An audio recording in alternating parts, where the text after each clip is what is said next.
প্রিয় দর্শক, সাজ্জাদ কাদিরের প্রীতি এবং শুভেচ্ছা নিন। আপনারা গতকাল রাতেই খবর পেয়েছেন যে ইরান, পরাক্রমশালী ইরান, এই মুহূর্তে বলতে হবে যে ইরান একাই মার্কিন যুক্তরাষ্ট্রের দিকে আঙ্গুল তুলিয়ে দেখিয়েছে, ইসরায়েলের দিকে আঙ্গুল তুলে দেখিয়েছে। গতকাল রাতে মধ্যপ্রাচ্যের সবচেয়ে বড় সামরিক ঘাঁটি কাতারে হামলা চালিয়েছে। যদিও কয়েকদিন আগেই মার্কিন যুক্তরাষ্ট্র সেটি জেনে সেই সামরিক ঘাঁটিটি খালি করে দিয়েছে। যেখানে 40টি বিমান সবসময় অবস্থান করত, সেখানে 3টির মতো বিমান ছিল। আবার একই সাথে গতকালকে ইরান ইরাকের সামরিক ঘাঁটিতেও হামলা চালিয়েছে। এই যখন অবস্থা, তখন মার্কিন যুক্তরাষ্ট্র ইতিমধ্যে ইসরায়েল এবং ইরানের মধ্যে যুদ্ধ বিরতি ঘোষণা করেছে। ঘোষণা বা যদি বলেন যে এটি চাপিয়ে দিয়েছে, তাহলে কিন্তু ভুল হবে না। যুক্তরাষ্ট্রের প্রেসিডেন্ট ডোনাল্ড ট্রাম্প জানিয়েছেন যুদ্ধ বিরতি এখন কার্যকর হয়েছে ইরান এবং ইসরায়েলের মধ্যে, দয়া করে কেউ এটা লঙ্ঘন করবেন না। নিজের ট্রুথ সোশ্যালে দেওয়া এক পোস্টে একথা লেখেন ট্রাম্প। খবর বিবিসির। ইসরায়েল ও ইরানের গণমাধ্যমেও যুদ্ধবিরতি শুরু হয়েছে বলে জানানো হয়েছে। এর আগে ট্রুথ সোশ্যালে ট্রাম্প জানান ইসরায়েল ও ইরান পুরোপুরি সর্বাত্মক যুদ্ধবিরতিতে সম্মত হয়েছে। তবে ইরানের পররাষ্ট্রমন্ত্রী আব্বাস আরাকজি এরপর সামাজিক মাধ্যমে জানান এখন পর্যন্ত যুদ্ধবিরতি বা সামরিক অভিযান বন্ধের বিষয়ে কোনো চুক্তি হয়নি। তিনি আরো বলেন, তবে ইসরায়েল যদি তেহরানের স্থানীয় সময় অনুযায়ী ভোর 4টার মধ্যে ইরানি জনগণের বিরুদ্ধে তাদের অবৈধ হামলা বন্ধ করে, তাহলে আমরা আর পাল্টা হামলা চালিয়ে যাওয়ার কোনো ইচ্ছা রাখি না। মঙ্গলবারও ইসরায়েল এবং ইরানের মধ্যে পাল্টাপাল্টি হামলা চলেছে। মঙ্গলবার সকালের দিকেও দিনের একটি অংশে হামলা চলেছে। ইসরায়েলের হামলায় ইরানে এক পরমাণু বিজ্ঞানী নিহত হয়েছেন এবং ইরানের ক্ষেপণাস্ত্র হামলায় ইসরায়েলে নিহত হয়েছেন 3 জন। প্রশ্ন হচ্ছে যে ইসরায়েল আগে ইরানে হামলা করলো, এর সাথে যোগ দিয়েছে মার্কিন যুক্তরাষ্ট্র। 2 দিন আগে মার্কিন যুক্তরাষ্ট্র ইরানে হামলা করেছে, আজকে যুদ্ধবিরতির ঘোষণা দিচ্ছে। কেন? যখন দেখছে যে মার্কিন যুক্তরাষ্ট্রের বিভিন্ন সামরিক ঘাঁটিতে ইরান হামলা করছে, তখন ডোনাল্ড ট্রাম্প যুদ্ধবিরতির ঘোষণা দিয়েছে। আসলে মধ্যপ্রাচ্যে সামরিক ঘাঁটি এত কেন? এর প্রধানতম কারণ মধ্যপ্রাচ্যের দেশগুলো আসলে মার্কিন যুক্তরাষ্ট্রের সাথে কনভিন্স করে চলে। মার্কিন যুক্তরাষ্ট্র কাছে নিজেদেরকে ভাড়া দিয়ে চলে, নিজেদের ভূমি ভাড়া খাটিয়ে চলে। আর মার্কিন যুক্তরাষ্ট্রের মধ্যপ্রাচ্যের দৃষ্টি কেন?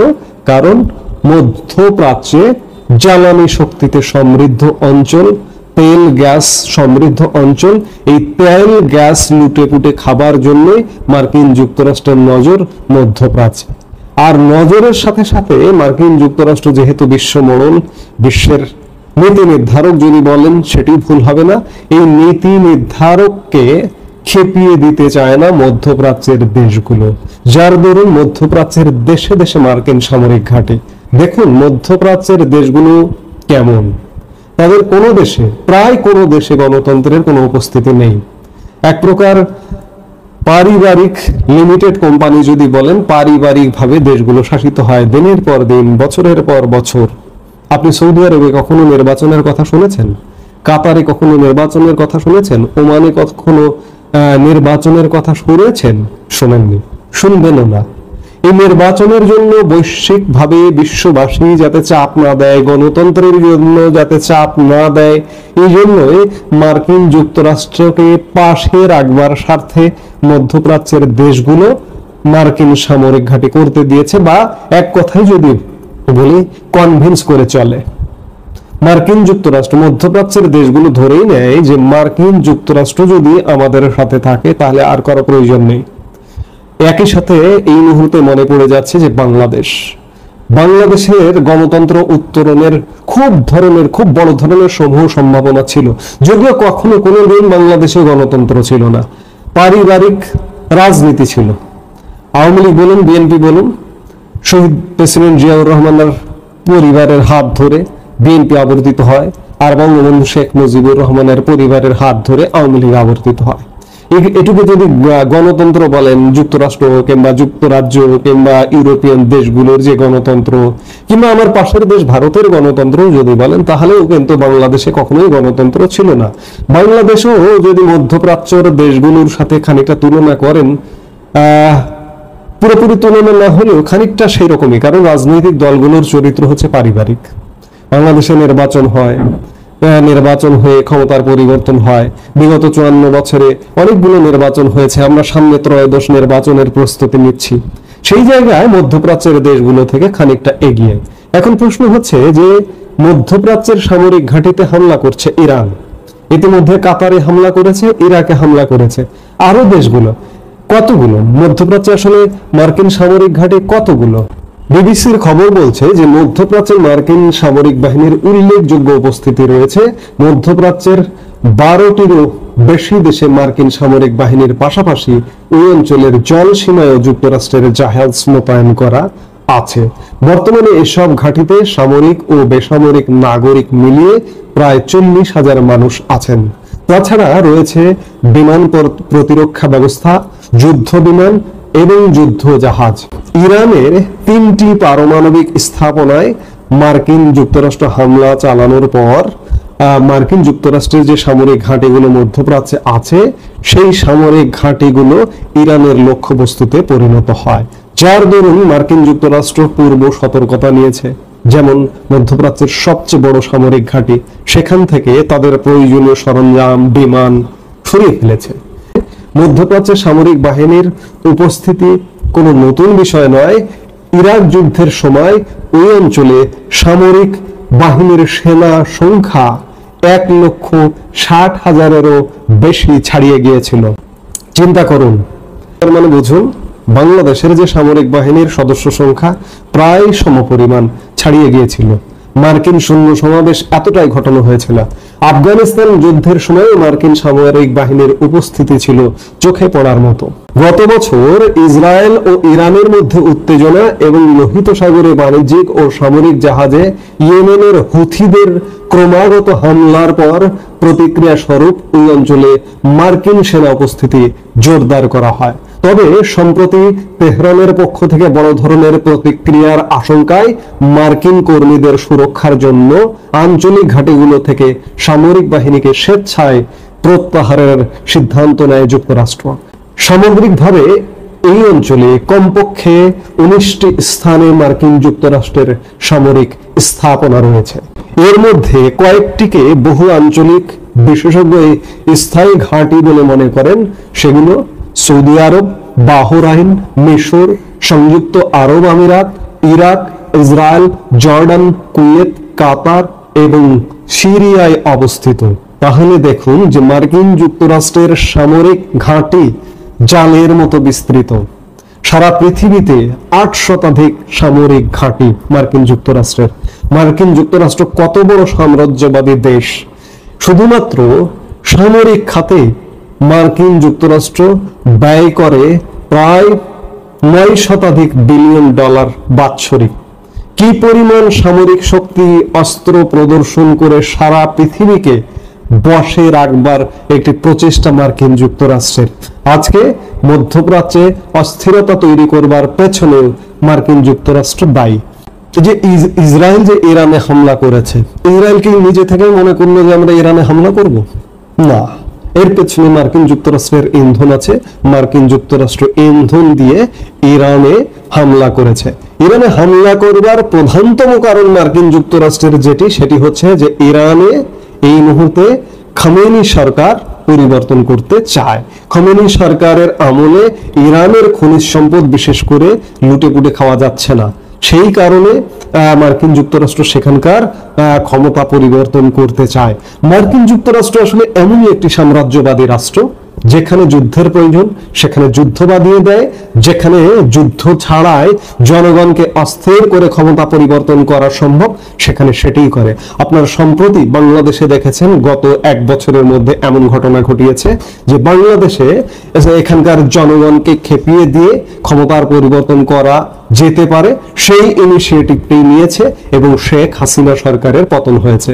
পাকিস্তানে ইমরান খান সরকারের পতন ঘটানো, সেখানকার জনগণকে খেপিয়ে দিয়ে সেখানকার সামরিক বাহিনীকে বশে এনে ক্ষমতার পরিবর্তন করা সম্ভব, ইমরান খানকে হটিয়ে দিয়েছে। মার্কিন যুক্তরাষ্ট্র এমনই এক সাম্রাজ্যবাদী রাষ্ট্র যে কোথাও কখনো জনগণকে ব্যবহার করে, আবার কোথাও কখনো যুদ্ধ বাঁধিয়ে দিয়ে সেখানকার রাষ্ট্র ক্ষমতা বন্ধ করে। আপনি ইরাকের সাদ্দাম হোসেনের কথা যদি মনে করেন যে একটা ঠুনকো অভিযোগে সাদ্দাম হোসেনের পতন, এমনকি সাদ্দাম হোসেনকে ফাঁসিতে ঝুলিয়ে পর্যন্ত হত্যা করেছে। মার্কিন যুক্তরাষ্ট্রের এই সাম্রাজ্যবাদী খেলা পৃথিবীব্যাপী চলতেই থাকবে। আজকে হয়তো সাময়িকভাবে ভীত হয়ে যুদ্ধবিরতির ঘোষণা দিয়েছে ডোনাল্ড ট্রাম্প, কিন্তু এই বিরতি নয়, তাদের সাম্রাজ্যবাদী চিন্তা, তাদের সাম্রাজ্যবাদী চেতনা পৃথিবীব্যাপী চলতেই থাকবে। এর থেকে পৃথিবী হয়তো আপাতত উত্তরণের উপায় নেই, কারণ এই মুহূর্তে মার্কিন যুক্তরাষ্ট্র হচ্ছে পৃথিবীর খানিকটা একক খেলোয়াড়। এখন উত্তরণের একটা উপায় হতে পারে যে বাকি বিশ্ব, বাকি শক্তিশালী যে বিশ্বগুলো আছে সবাই যদি মার্কিন যুক্তরাষ্ট্রকে একঘরে করে, মার্কিন যুক্তরাষ্ট্রের বিরুদ্ধে কণ্ঠ উঁচিয়ে তোলে, তাহলেই মার্কিন যুক্তরাষ্ট্রের কর্তৃত্ব করা, খর্ব করা সম্ভব। এছাড়া আর কোনো উপায় সম্ভব নয়। কিন্তু প্রশ্ন হচ্ছে যে দীর্ঘদিন যাবৎ মার্কিন যুক্তরাষ্ট্র একক কর্তৃত্ব করে যাচ্ছে। বিশেষ করে 90 দশকে সোভিয়েত ইউনিয়নের পতনের পর একক কর্তৃত্বটা যেন আরো বেশি বেড়ে গেছে। মার্কিন যুক্তরাষ্ট্র আজকে যদি অর্থনৈতিকভাবে শীর্ষ অবস্থানটি বলেন, প্রায় 6.5 দশক যাবৎ মার্কিন যুক্তরাষ্ট্র এককভাবে শীর্ষ অর্থনীতির দেশ। সেই জায়গায় সামরিক এবং থ্রেটের জায়গাগুলো ধ্বংস হয়ে গেছে সোভিয়েত ইউনিয়ন পতনের পরে। এই মুহূর্তে হয়তো পৃথিবীর কাছে আশাও করা যায় না যে মার্কিন যুক্তরাষ্ট্রের বাইরে যে বাকি বিশ্বটা আছে সেই বিশ্বটা এক হয়ে ঐক্য প্রতিষ্ঠা করে মার্কিন যুক্তরাষ্ট্রের বিরুদ্ধে দাঁড়াবে, সেটি হবার নয়। আপনারা দেখলেন যে এই যে কাতারে হামলা করলো ইরান, কিংবা ইরাকে মার্কিন স্থাপনায়, মার্কিন সামরিক ঘাঁটিতে হামলা করলো। ইরান মুসলিম দেশ, এই মুসলিম দেশের বিরুদ্ধে অবস্থান নিয়েছে সৌদি আরব। সৌদি আরব বিবৃতি দিয়েছে, অথচ সৌদি আরব হতে পারে মুসলিম বিশ্বের মোড়ল।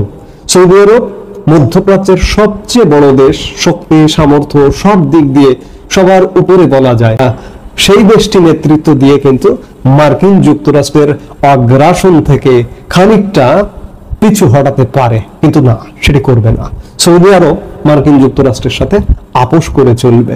কাজেই মার্কিন যুক্তরাষ্ট্রের এই কর্তৃত্ব যে খর্ব হবে না এটি এক প্রকার নিশ্চিত। সাময়িক যুদ্ধবিরতির ঘোষণা দিয়েছে, যুদ্ধবিরতি হয়তো হয়ে যাবে। এই যুদ্ধবিরতিটা ধরে নিলাম যে হয়ে গেল, কিন্তু কোথাও না কোথাও একটা গ্যাঞ্জাম লাগিয়ে রাখবেই মার্কিন যুক্তরাষ্ট্র। মার্কিন যুক্তরাষ্ট্র হচ্ছে সেই দেশ, সেই গোষ্ঠী। আসসালামু আলাইকুম। লন্ডন বৈঠকের পরে বিএনপি তো একটা স্বস্তি খুঁজে পাওয়ার চেষ্টা করছে তারা, যে ফেব্রুয়ারিতে নির্বাচন হয়েই গেল। কিন্তু তাদের এই স্বস্তিতে তো আবার বাংলাদেশের অন্যান্য অনেক রাজনৈতিক দল এবং রাজনৈতিক বিশ্লেষকরা আস্থা রাখতে পারছেন না আদৌ ফেব্রুয়ারিতে নির্বাচন হবে কিনা। ঠিক একই রকম ভাবে বিএনপির এই বক্তব্যে আস্থা রাখতে পারছেন না বিদেশি কূটনীতিকরাও। বাংলাদেশের অবস্থানরত বিভিন্ন পর্যায়ে কূটনীতিকরা বিভিন্ন রাজনৈতিক দলের সঙ্গে কথা বলে বোঝার চেষ্টা করছেন নির্বাচনকে কেন্দ্র করে বাংলাদেশে আগামী দিনে কি ঘটতে যাচ্ছে। নিশ্চয় তাদেরও স্বার্থ সংশ্লিষ্ট অনেক বিষয় এর সঙ্গে জড়িয়ে রয়েছে, বিদেশি বিনিয়োগ থেকে শুরু করে পারস্পরিক যে সম্পর্ক, আন্তর্জাতিক রাজনীতি, আঞ্চলিক রাজনীতি, অনেক বিষয়। বিভিন্ন আন্তর্জাতিক সংস্থা এবং বিভিন্ন রাষ্ট্র তারা আবার বাংলাদেশে এই মুহূর্তে তাদের যে প্রতিনিধিরা কাজ করছেন, যে কূটনীতিকরা অবস্থান করছেন, তাদের উপরে নির্ভর করছেন না পুরো বিষয়টা, পুরো সিনারিওটা বোঝার জন্য। তারা আবার কথা বলছেন এর আগে যারা কাজ করে গেছেন তাদের হয়ে বাংলাদেশে সাবেক কূটনীতিক হিসেবে, তাদের সঙ্গে তারা যোগাযোগ করছেন। তারা সব পক্ষের সঙ্গে কথা বলে বোঝার চেষ্টা করছেন। তিনটি বিষয়ের উত্তর খোঁজা তাদের জন্য অনেক বেশি গুরুত্বপূর্ণ হয়ে উঠেছে। 1 নম্বর হচ্ছে নির্বাচন আসলে কবে হচ্ছে। 2 নম্বর হচ্ছে আগামী নির্বাচনটা অংশগ্রহণমূলক হবে কিনা, সত্যি আওয়ামী লীগ ছাড়া নির্বাচন হবে কিনা, সেই নির্বাচন হলে তার পরবর্তী রাজনৈতিক অস্থিরতা কি হতে পারে। 3 নম্বর হচ্ছে নির্বাচনের পর গঠিত সরকারের বিদেশ নীতি বা পররাষ্ট্রনীতি কি হবে। এই বিষয়গুলো মোটামুটি তারা স্পষ্ট হওয়ার চেষ্টা করছেন। যেহেতু আওয়ামী শাসনের সময় 15.5 বছর আওয়ামী লীগ ভারতের একচ্ছত্র একটা আধিপত্য বা প্রভাব বাংলাদেশের উপর ছিল, এ কথা তো সত্য। এখন যেহেতু বাংলাদেশে ভারত বিরোধী প্রচারণা তুঙ্গে এবং সেটিকেই ক্যাশ করে মোটামুটি আগামীর সরকারটি গঠিত হওয়ার পথে, তো তখন সেই সরকারের পররাষ্ট্রনীতিতে সংশ্লিষ্ট রাষ্ট্রগুলো যারা খোঁজখবর নেওয়ার চেষ্টা করছেন তাদের সাথে সম্পর্কটা কেমন হবে, ব্যবসা বাণিজ্য থেকে শুরু করে আঞ্চলিক ভূ রাজনীতি কোন দিকে পৌঁছাবে, সেগুলো বোঝার প্রাণান্তকর চেষ্টা তারা করছেন। এবং স্পষ্ট করে বললেন বিশ্বব্যাংক, যুক্তরাজ্য, জার্মান, জাপান, চীন, এই রাষ্ট্রগুলো আরো বেশি উদ্গ্রীব যে বাংলাদেশের রাজনীতি আগামীতে কি হয়। এখন যেটা জানা গেছে বা এটা তো স্পষ্ট, তারা আগ্রহী ঠিক যে কি হতে যাচ্ছে, কিন্তু সবার চিন্তা ভাবনা তো নিশ্চয়ই এক না।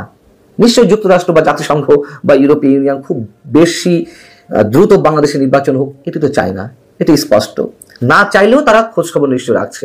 আবার অন্যান্য রাষ্ট্রগুলো যারা চায় বা একটি রাজনৈতিক স্থিতিশীলতার জন্য বাংলাদেশে একটি অংশগ্রহণমূলক নির্বাচন দরকার, যার মধ্য দিয়ে তারা যে বিনিয়োগগুলো করতে চায় সেগুলো তাদের আউটকামটা সেগুলোতে খুব দ্রুত ফিরে যেতে পারে, সেরকম নানান চিন্তাভাবনা থেকে সবারই একটা এককেন্দ্রিক ভাবনা যে নির্বাচনটা আসলে কোন পর্যায়ে কি ধরনের হতে যাচ্ছে।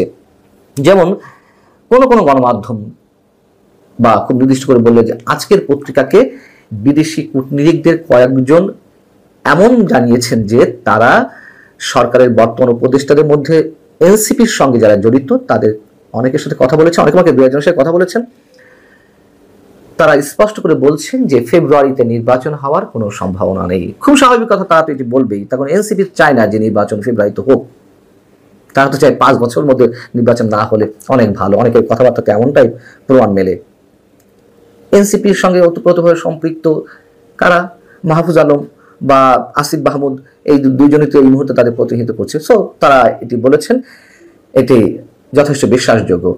আবার কূটনীতিকদের কেউ আবার অন্যান্য উপদেষ্টাদের সাথেও কথা বলেছেন, যাদের মধ্যে একাধিক নারী উপদেষ্টা রয়েছেন।